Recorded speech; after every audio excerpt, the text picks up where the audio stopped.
Was that truly the best an angel could do? Oh. Quite rare to see a human in these parts.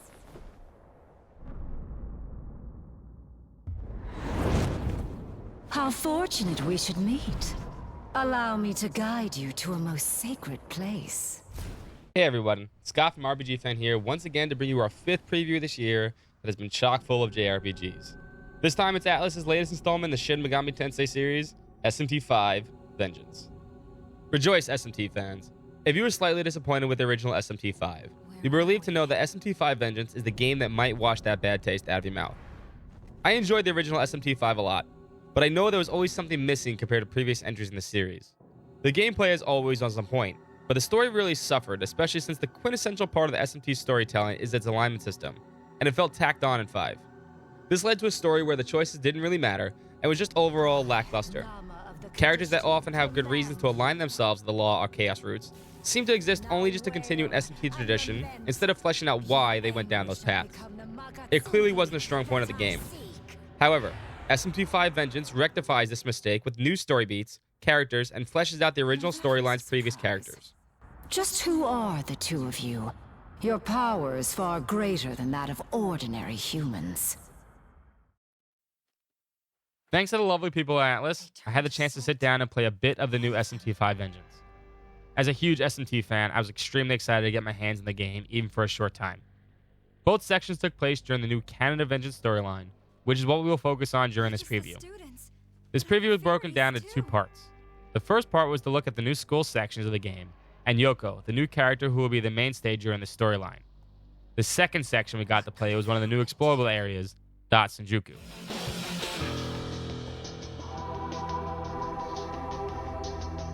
My name is Nua. Prepare to die. So for the first part, we were dropped off right inside the Diet building from the first game, right after the boss battle with Nua. From the looks of it, despite being a new storyline, the game's first section will play out similarly to the original story and have you explore Minato first. The apparent difference, however, is that Yoko, the new character, joins you for this exploration. As the trailers have shown, she's a completely playable character who acts like any other demon in battle, with strengths, weaknesses, and various abilities. There are many new combat and gameplay changes, which I will go over later during the exploration section we got to check out after this. I don't want to dip into spoilers in this preview, but another noticeable change here is the story is changed a bit, and the characters are conversing about demons that have turned into salt. So not immediately, but pretty shortly after the game starts, the story will differ from the original. How's this? We were then sent back to Tokyo into the Bethel branch, and introduced to everything like the original story. The noticeable difference here is Yoko. Much like Tao, she's considered a saint, but she goes to St. Marina's Academy and not joining like the rest of the cast. She agrees to help the Bethel branch, but is incredibly suspicious, and rightfully so. You're then given leave and get to explore Tokyo, and you have to go to school much like before, but here's a clear difference gameplay-wise from the previous game. There are now quests to be done both in Tokyo and in the school. Some of these quests are even time quests that must be done within a time frame. For example, I had a quiz about demons from someone on the street, which I had to get 3 questions correctly to finish. Another quest was given from Miyuzu, who wanted me to find someone to explain her weird dreams. Clearly, they put more time into this part of the game than this time around, which is incredibly lackluster and straight up inconsequential in the original game. The other noticeable change here is that the dorm room now houses an Amalodrum, which was given access to a few things. First off, you can now teleport back to any previous area of the game from here to possibly grind or explore things you may have missed. But it also has challenge battles via a virtual trainer. These battles allow you to challenge brutal fights, and I don't want to spoil who have fought in this trainer, but to put it plainly, the game warns you that you can game over in these fights, and game over I did.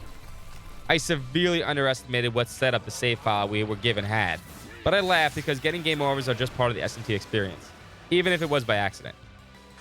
It's not just hard fights in the virtual trainer either. Some challenges include using only demons of certain races, such as Vile or Raptor. This gives you reason to possibly level up and use demons you may otherwise skip over in order to complete these challenges. So there's plenty of fun to be had with this little device throughout the game. Here I go!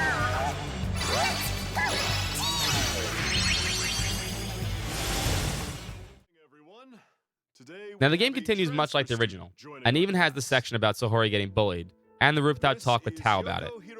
The difference here is Yoko, who is now transferred to your school and is involved in the conversation.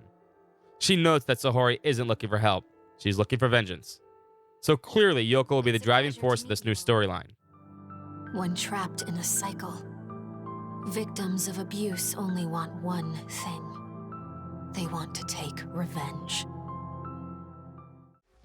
The section ends with a boss battle with one of the Quaditsu, who will be the new villains of the storyline. This fight was against Nama, the blonde-haired lady, and her servant, Galsa Labos. I won't go into weakness or strategy for this boss fight, or any other boss fight I did, because, well, that wouldn't be fun for players when they get the game. But I will say I wasn't nearly as difficult as the challenge battle I did. After this, we moved on to the next section of the preview.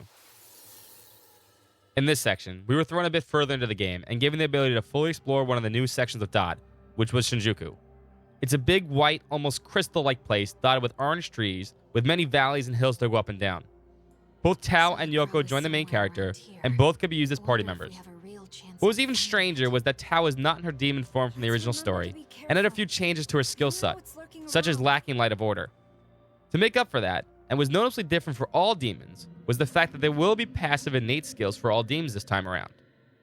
They occupy their own section of the skill list, so they won't be included in the skill selection during fusion.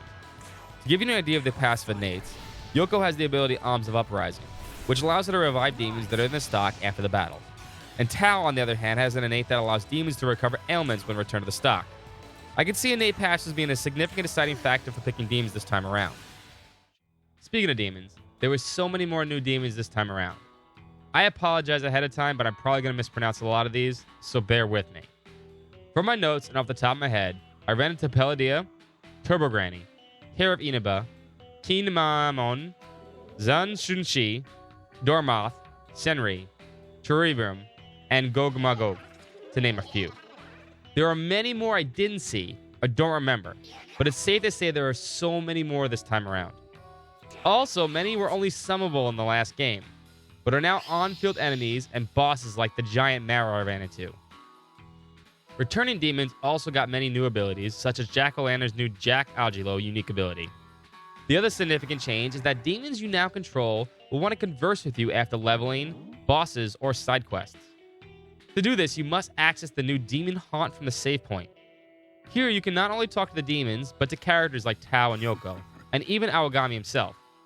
When you do, you will then receive additional stat points for the demons, and when speaking to Aogami via the bench in this area, you will have 3 additional stat points to add to Nahabino as you see fit. It's clear that Atlas added a lot of new content here. As for exploration, a few new things stand out. First, on top of the normal map, there is now a sky view map, which allows you to see the surrounding areas in more of a 3-dimensional kind of look, making it easier to get around. There are also new map symbols, such as the ones that show where new Aogami essences are. There are also those new fancy sky rails that allow you to swiftly get back to previous areas, or move forward without having to navigate the terrain again. Absences no longer cloud the map until you clear them as well. Instead, the map is visible as long as you explore that section.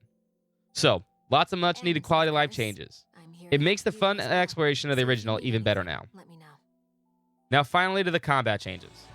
I'll be honest, but I saw very few changes. The base game's battle system is still intact, and honestly, that's great because combat was superb in the original game.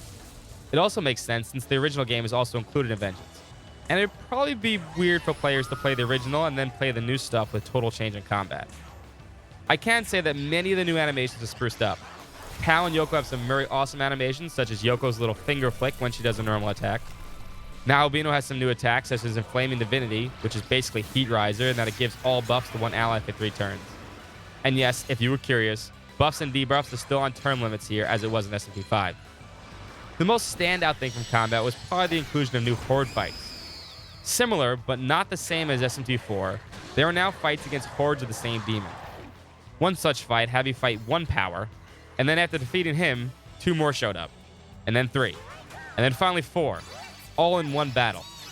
It's not exactly the same as SMT IV, but it does add some new challenges to combat. So passive skills, new attacks, and new animations are what you can expect from combat this time around. Let there be light!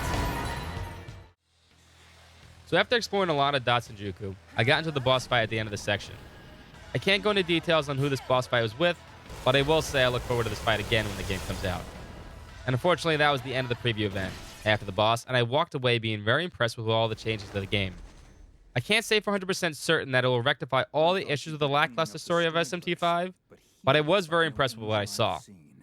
Also, playing on the PS5 instead of the Switch, the frame rate and visual fidelity were noticeably better, which has made me excited because the original game was already a great-looking Switch game, but it for sure suffered on the system, like a lot of games do. SMT V Vengeance was already a day one purchase for me, and now even more so. Take solace in our meeting, boy. So, we come to an end of another preview, and once again, I'd like to thank the people at Atlas for this opportunity. If you wish to see more videos like this one in the future, don't forget to do all the YouTube stuff with likes, comments, and subscribing, as it really does help these videos out. There is, of course, a written version of this video with some fancy screenshots on the website in the description below. You can also join us on all social media platforms, such as our Twitch page. And speaking of Twitch, it is once again time for our annual summer marathon where we pick a set of games to play all summer long and hype ourselves up for a game coming this fall. This time our marathon will be called Summer Megami Tensei Atlas Nights, where we'll be playing Atlas games including SMT V Vengeance all summer in order to get us hyped up for Metaphor ReFantazio this fall. So come join us as there will be prizes to win and fun to be had. And that's all I got for today. Hope you enjoyed this preview and have a great night. Peace out.